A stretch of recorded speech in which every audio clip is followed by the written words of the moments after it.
es muy susceptible y me imagino que si la toca, digamos, en alguna parte de su cuerpo un poco más sensible, podría provocarle problemas más graves. Fíjate que para el Mundial del 2014 en Brasil, fui con una amiga, una prima, a conocer, nunca había estado en un Mundial. Y nos hicimos amigos de gente allá. Y una brasileña en particular, cuando supo que nosotros éramos chilenas, dijo, ¿cómo pueden vivir en un país así? Cuando no terremotea, hay tsunami, hay erupciones volcánicas. Me dijo, los chilenos son, antes que todo, esencialmente valientes. Y sobre eso, sobre el cambio climático y qué responsabilidad tenemos nosotros, es la siguiente nota que les hemos preparado. Vamos a ver.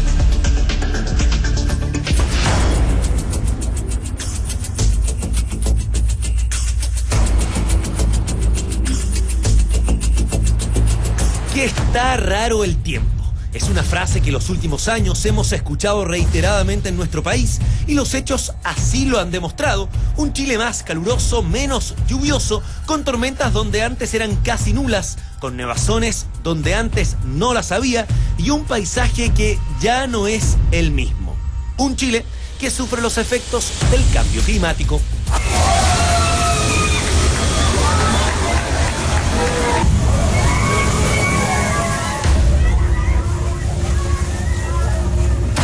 El cambio climático es una alteración que se produce en la atmósfera que hoy día está afectando a todo el planeta. Eso, en palabras simples, significa que nuestra atmósfera se está calentando por la excesiva contaminación que existe, por los gases de efecto invernadero que se han producido a lo largo de los últimos, especialmente a lo largo de los últimos 150 años. Ha aumentado un grado. Y eso, la verdad, es que hoy día está alterando las precipitaciones, está alterando los océanos, está alterando los modos de vida de muchas comunidades, muchos países incluso. Hay, digamos, una enorme cantidad de países que acordaron no pasar de 2 grados de temperatura. Sí. Si no pasamos esos 2 grados de temperatura, probablemente tenemos posibilidad de salir adelante. ¿Ya? Si los pasamos y los superamos, lo más probable es que es muy triste, es que lo más probable es que esto se transforme en algo muy dramático. En el campo, los más viejos dicen que el clima ha cambiado mucho. Y según los científicos, tienen toda la razón. Basta ver la sequía que en algunas zonas lleva 7 años con déficit de precipitaciones que bordea el 30% y que se extiende por 7 regiones, desde Coquimbo a la Araucanía. No por nada, el Centro de Ciencia del Clima y la Resiliencia, el mayor centro de estudios sobre el clima en Chile, la llama la mega sequía, la más larga y extensa de la historia de nuestro país. Lo más importante para nosotros del cambio climático es también una tendencia de largo plazo a que las precipitaciones de invierno sean cada vez menores. Y eso ha sido coronado lamentablemente en estos últimos 7 o 10 años con una sequía muy importante. No quiere decir que la sequía se vaya a mantener de aquí perpetuamente, pero lamentablemente vamos en este descenso de las precipitaciones en Chile central.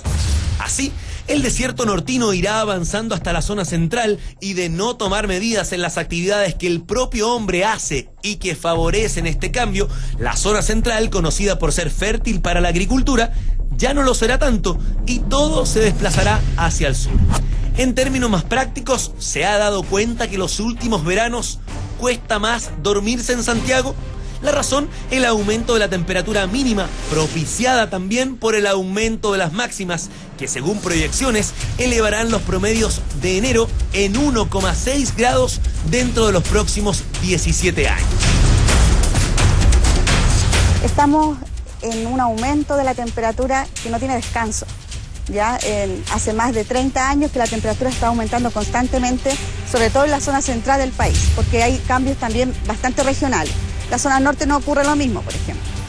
Entonces, ¿qué esperamos si hablamos con respecto al cambio climático? Que va a seguir aumentando la temperatura y quizás también hay una disminución de las precipitaciones. Por lo tanto, vamos a tener sequías más extremas aún de las que ya estamos viviendo actualmente. Así, producto de estos fenómenos, varias ciudades de Chile tendrán otras temperaturas las próximas décadas. Y los cambios siguen si hablamos de lluvias. Según datos de la Dirección Meteorológica de Chile, Curicó, por ejemplo, al 2030 tendrá 131 milímetros menos de lluvia, mientras que la capital casi 50 milímetros. descenso del agua caída, pero que llegará en periodos más intensos y cortos, lo que elevará el riesgo de desastres naturales, como lo que vimos hace 10 meses con los aluviones en el norte.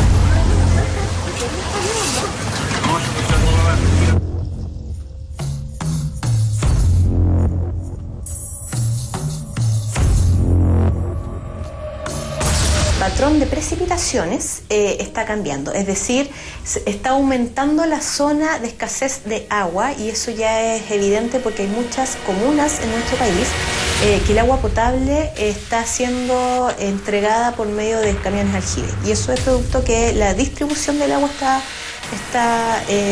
cambiando, producto de que ya no está lloviendo tanto. Es decir, el desierto se está corriendo hacia el sur, y los lugares donde antes caía nieve, precipitación en forma de nieve, ahora esa precipitación donde hay mayor temperatura está cayendo en forma de lluvia.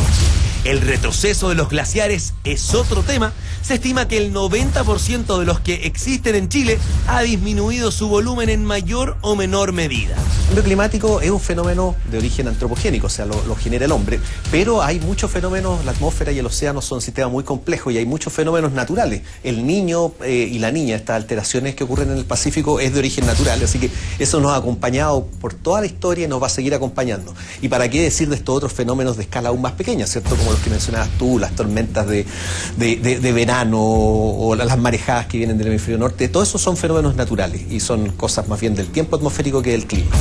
Un cambio climático que tiene a las marejadas y al Niño como fenómenos que duran un determinado periodo de tiempo, pero que a futuro tendrá en otras manifestaciones los efectos del daño que el hombre le ha causado al mundo. Tal como hace años nos mostraron en Hollywood que efectos especiales más, efectos menos, construirán nuestra propia película del planeta y del Chile que veremos a futuro. Ahí está el trabajo de nuestro periodista Germán Chisler. Nos acompaña esta mañana Estefanía González, geógrafa y coordinadora de campaña de Greenpeace Chile. Bienvenida, Estefanía. Muchas gracias. De a poquito los chilenos nos estamos dando cuenta y conectando los fenómenos. Las marejadas, lo que está pasando con la fragata portuguesa, las lluvias potentes que tuvimos el fin de semana. De a poco vamos sintiéndonos responsables, aunque sea de manera mínima, pero vamos conectando lo que nos está pasando, ¿no es así? Así es, y yo invito a la gente a la casa que con cosas más sencillas se dé cuenta de los cambios que nosotros tenemos. Por ejemplo, mi cuñado estaba de cumpleaños el 21 de abril, y resulta que nosotros, me recuerdo que hace tiempo, siempre se le arruinaba la fiesta porque había un montón de lluvia, y él contaba cuando chico que se quedaba con todas las sorpresas de cumpleaños y los gorritos porque los niños nunca llegaban. Y el último año hizo una fiesta con piscina. O sea, estamos hablando de ese tipo de cambios y que son bastante perceptibles en cosas cotidianas. Nosotros llamamos a la gente a que se recuerde las fechas, a veces los cumpleaños, cómo se pasaban las navidades hace 10 años atrás, y nosotros vamos viendo que los cambios se han ido acelerando los últimos años y parece impactante. Estoy pensando, por ejemplo, en Estados Unidos, todo el mundo asocia la Navidad con nieve, ¿verdad? Nieve, y el 24, 25 de diciembre había 23 grados, por ejemplo. No, y lo que hemos visto en Coyhaique, por ejemplo, ¿no? Hasta 31 grados con un incendio forestal ahí encima de la ciudad. Yo creo que son cambios patentes que hacen que nosotros también nos sintamos un poco responsables. Por ejemplo, hablemos de glaciares. El alza de la temperatura del planeta está haciendo que se derritan los glaciares. Nosotros tenemos en Chile costas bajas. ¿Qué efecto podría tener eso, por ejemplo? Bueno, nosotros como Greenpeace tenemos una campaña de glaciares muy fuerte, y lo que pasa con los glaciares es que tienen un doble objetivo. Nosotros estuvimos con el barco de Greenpeace recorriendo los glaciares de la Patagonia porque siempre se dice que no están tan afectados. Nosotros instalamos una cámara para ver los pedacitos de hielos que se caen en un lugar donde hace 8 años llegaba el glaciar. Esos son los efectos. Pero al mismo tiempo los glaciares nos van a poder permitir enfrentar los impactos del cambio climático. Nos estamos quedando sin agua. Veíamos en la nota cómo los agricultores se están viendo afectados. Vemos que las frutas suben. Este año, si sigue siendo tan caluroso como fue el 2015, que fue el año más caluroso desde el 1880 que hay registro, no dudemos en que vamos a tener alza de las verduras de hasta un 50%, incluso un 100%. Entonces, en ese sentido, los glaciares, en las zonas donde estamos viviendo la escasez hídrica, nos van a entregar el agua para poder mitigar los efectos del cambio climático. Por eso es urgente la protección de todos ellos. Hay lugares, por ejemplo en Estados Unidos, en California, donde están importando agua. Sí. Están comprando agua de otras partes y llevándola hasta... Y eso es un fenómeno que ya se está empezando a ver también acá en Chile. Yo creo que hay algo que es hay una cosa que es positiva de lo que está pasando, que por primera vez, tal como decías tú, Tonka, somos capaces de conectar el fenómeno global, que es como medio abstracto, ¿no es cierto? Uno dice cambio climático. No vemos tan lejano. Total, aquí las cosas están más o menos igual. No, pues no están iguales, han cambiado. Y lo vemos con fenómenos que son intensos, agudos, como por ejemplo las marejadas, que claro, es un fenómeno local, pero que está conectado sin duda con este fenómeno global. Entonces, creo que eso es lo positivo, porque para poder lograr revertir esto, vamos a tener que ponernos todos. Claro, y un dato bastante importante en ese sentido es que a veces se nos tilda de que somos demasiado fatalistas. O sea, nos dicen, no, pero es que le pone mucho color. Los escenarios de cambio climático de hace 30 años atrás, el escenario más fatalista se quedó corto con lo que estamos viviendo hoy día. O sea, no solo estamos viviendo cambios bastante abruptos, sino que están siendo bastante rápidos. Oye, ayer teníamos acá a un oceanógrafo que dijo, si no hacemos nada, de acá a 50 años, dijo, se termina ¿cómo fue lo que dijo?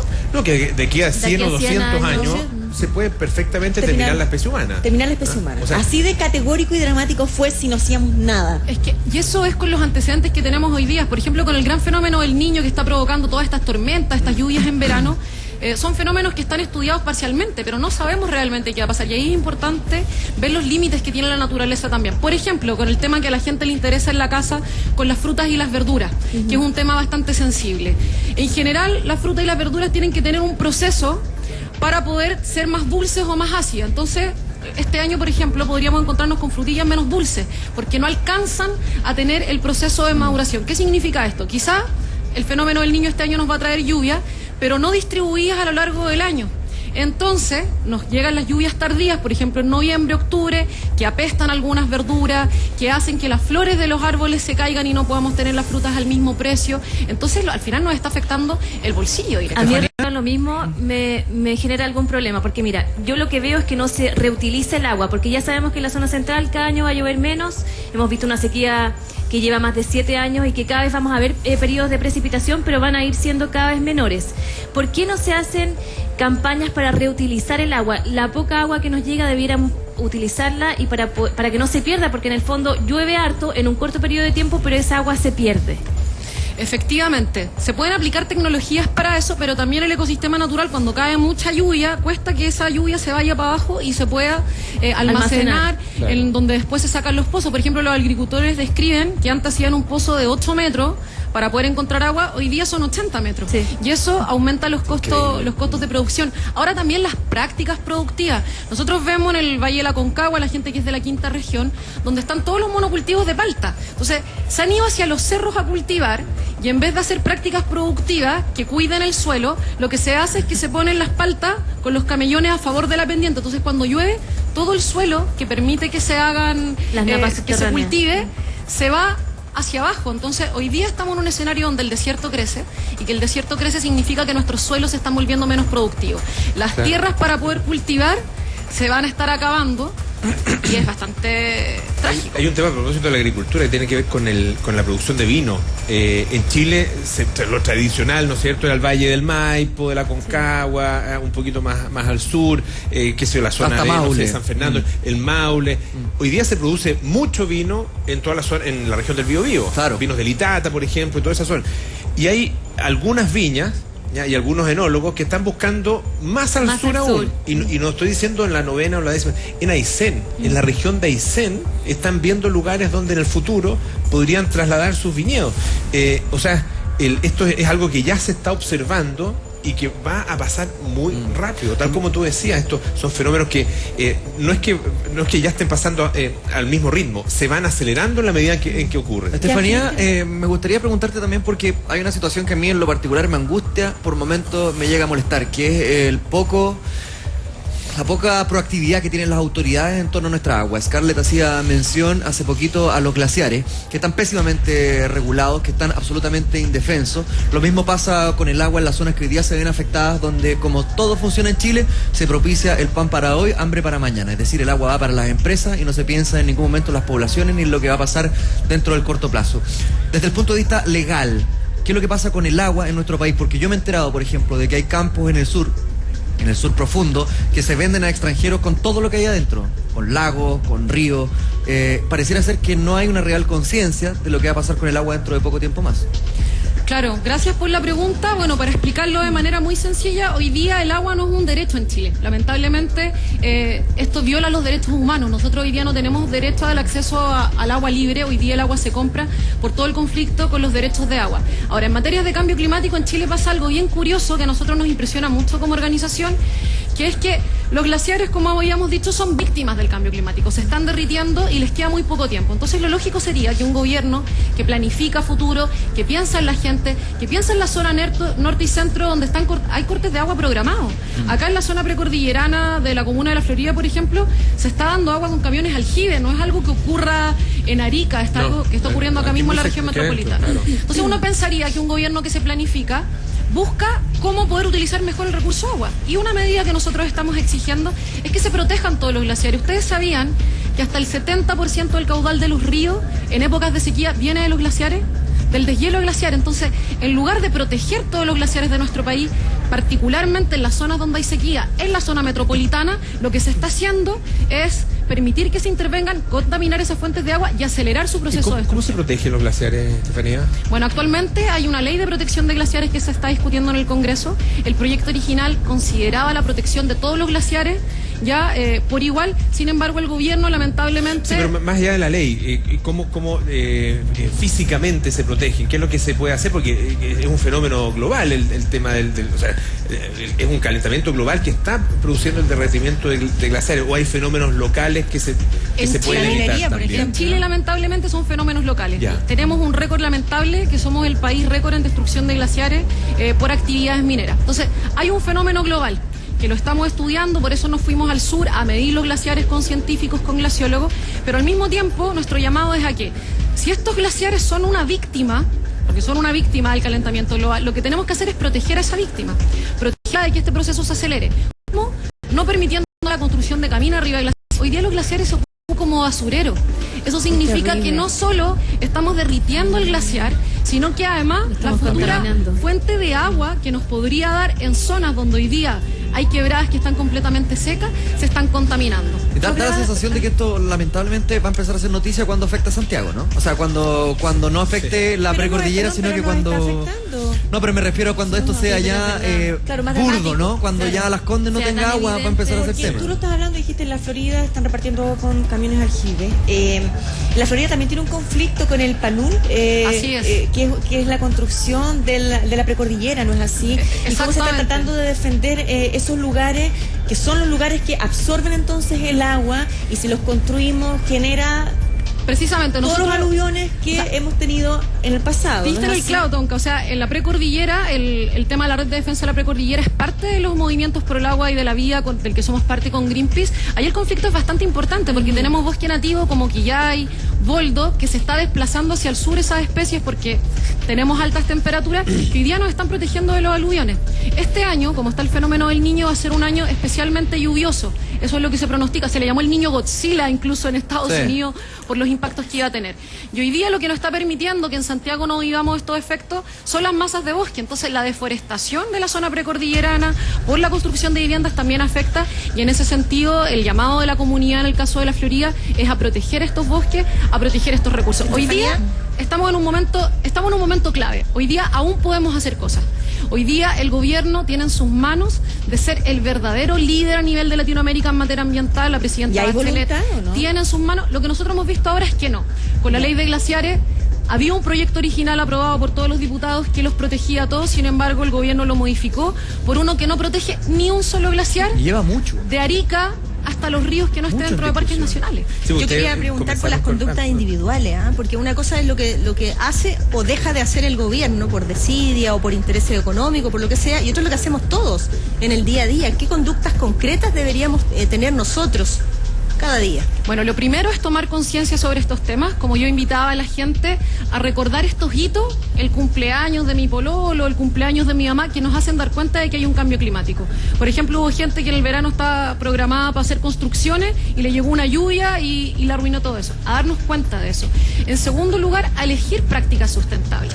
Nosotros, por ejemplo, cuando vamos a comprar, también con todo este tema de la colusión de los supermercados, podemos elegir a agricultores que tengan prácticas sustentables de manera que estén contribuyendo. Podemos hacer un cambio en nuestro patrón de consumo para que la gran industria se dé cuenta que hoy día nosotros como consumidores estamos empoderados y decidimos por comprarle a quienes estén ayudando al planeta. Y no al planeta, si el planeta no se va a acabar. Los que nos vamos a acabar somos nosotros los humanos. Entonces el llamado a la gente es a generar conciencia y a ver cuál es la huella de impacto ambiental que tienen los productos que consumen. Y eso nos va a ayudar a también tener precios más baratos para todos. ¿Y la agricultura cómo se va a perjudicar con esto? ¿Vamos a ver desaparecer algunas frutas, verduras en el corto, mediano plazo? Bueno, nosotros ya vimos el año 2015 como por ejemplo cultivos de papas, tomates, porotos desaparecieron completos. ¿Ya? Hay técnicas como los invernaderos, también en la entrada de los productos transgénicos que tienen un montón de riesgos para la salud que hacen que estas verduras sigan estando. Pero la calidad de ese tomate fresquito que uno tiene jugoso se va perdiendo. Lo que yo explicaba del dulzor y la acidez. Las frutas y las verduras necesitan de un proceso natural, con las lluvias sostenidas a lo largo del tiempo, para poder tener este equilibrio. Entonces vamos a tener fruta más desabrida, vamos a tener verduras más ácidas, y eso también va teniendo un impacto en la salud y en nuestro sistema digestivo propiamente. Estefanía, sí, le queremos agradecer. Dale, Estefanía González, muchas gracias por haber venido. Mándale un abrazo grande a los amigos de Greenpeace. Así será. Y yo creo que a modo de conclusión de esta conversa, tratemos todos de erradicar este discurso que se ha instalado como de, no, si esto no es ningún cambio climático, si esto pasa cada 50 años. No, por lógica hay cada vez más industrias, más habitantes en el mundo, más consumo. Esto es como un almacén y lo estamos desabasteciendo.